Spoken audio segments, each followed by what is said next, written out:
As we wrap up the 25-26 Reflections and Predictions series, I wanted to take a moment to give my own thoughts to this. And given that I'm recording this on the Monday after the New Year's, I'm sort of coming out of that liminal time and space where none of us really knows what day it is. Everything's foggy, and you wonder if you've even changed out of your pajamas yet. So, to help me answer the questions and to help moderate and keep us on track, I've invited myself into this recording. Well, thank you. And I am just going to sit here in the background and help keep you guys on track. Make sure you don't, wind up in a DeLorean or something. Yeah. Thanks for having me. This should be pretty interesting. Okay. Well, interesting to say the least. Let's kick this off. As you look back at 2025, what would you say is the biggest lesson that you learned this past year? Biggest lesson I learned in 2025.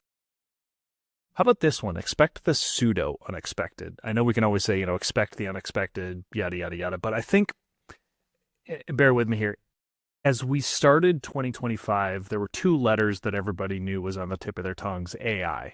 We knew that AI coming into the technology space for this profession was going to change things. I think there were two other letters that some people expected, everybody else knew was out there, but really came on strong, and that would be PE, the private equity money that flowed into this profession, the mergers and acquisitions and the roll-ups, even a second sales down the road that started to occur in 2026. I think the speed with which that occurred, particularly in the first half of the year, probably caught some people off guard. And so I would say that is absolutely the biggest lesson that I learned was don't count anything out, even if you don't think it's ready to happen yet. Just expect the pseudo unexpected. Got it. Okay. Give me a victory lap from 2025, something that you're proud of. Biggest achievement in 2025, easy. That would be guiding our cross-country team to our 7th straight state championship. Yeah, I'm pretty sure he means work-related. Well, I mean, I have, asked the question and gotten some personal responses on that. So, first of all, congratulations. That's really awesome, 7 in a row. But, yeah, how about work-related? Yeah, sorry. On the professional front, definitely would be launching Rightworks community to take that from non-existent in the beginning of the year to one of the largest professional communities for the accounting profession by the end of the year. One of the things that I am most proud of, definitely, for this year. The team that was behind this deserves all the credit. They're the ones that did the work, got this thing to where it was. But yeah, definitely the launch of Rightworks community for me. Good stuff. Big plans for community in 2026. Continue to grow. Continue to provide a place for every voice to be heard. Okay, wrapping up 2025.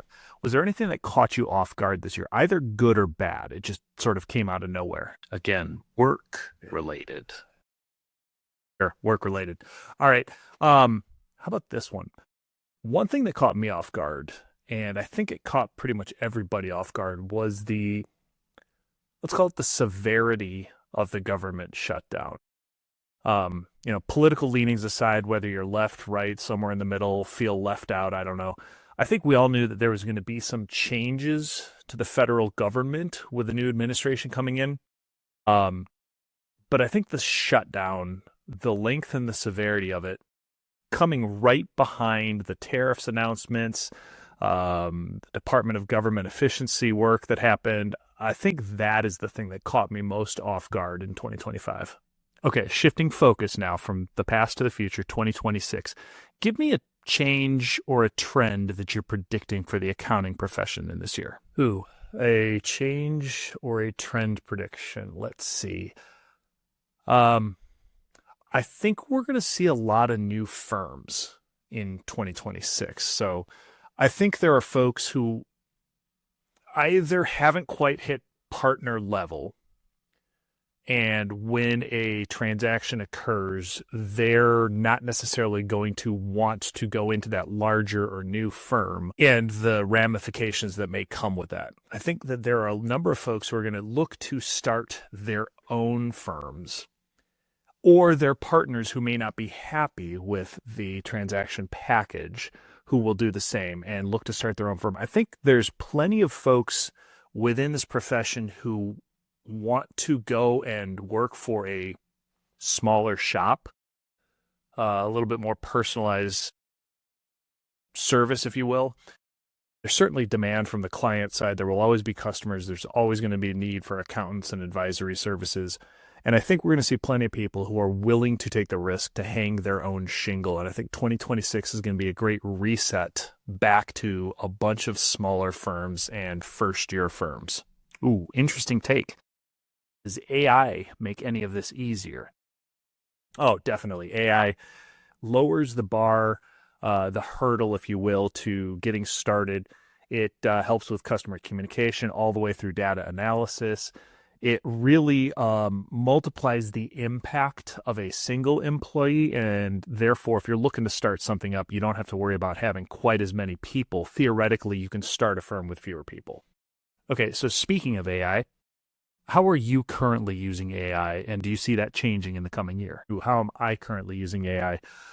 I use AI really to get from 0 to 1, to take the ideas that are in my head, and I will use AI. I'll open up Gemini or ChatGPT or Copilot and just brain dump a lot of stuff down, and then I'll say, help me to, create whatever it is that I'm looking to create, this template, this proposal, etc. I like to turn the microphone on rather than trying to type this stuff in, so I'll do a lot of dictation, sort of spoken word to text that help get my ideas out on paper. But I take it to go from 0 to 1, so from a non-existent thing to the thing that I'm trying to create, that first draft of it, and sometimes that second iteration of it. I don't let AI make my decisions for me, but I do utilize AI to help me along the way to continue to refine my process.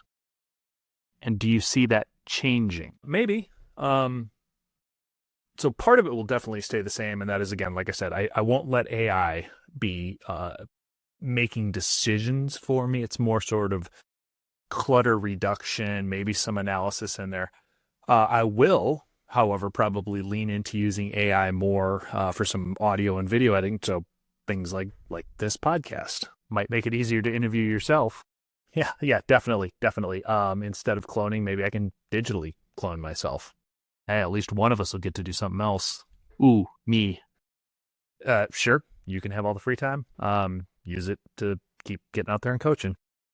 Okay, so aside from AI cloning us out of a job, what is one thing you hope doesn't happen in 2026? Ooh, one thing that I hope doesn't happen in 2026 is a macroeconomic global recession, or even just a slowdown. The American worker, consumer, professional, etc. We're very resilient. We've weathered a lot. We can weather a lot. But when you face more and more headwinds, at some point, the juice doesn't become worth the squeeze, right? And especially when you don't know what else might be coming on the pipeline. There's a lot of uncertainty right now going on in this world. I hope we don't see that. I hope we continue to have, if not smooth sailing, at least not a Category 5 hurricane right in our face. I mean, we can fight anything, but we can't fight everything. 100% agreed. Wrapping up. Any other thoughts? Nope. How about you? Nope.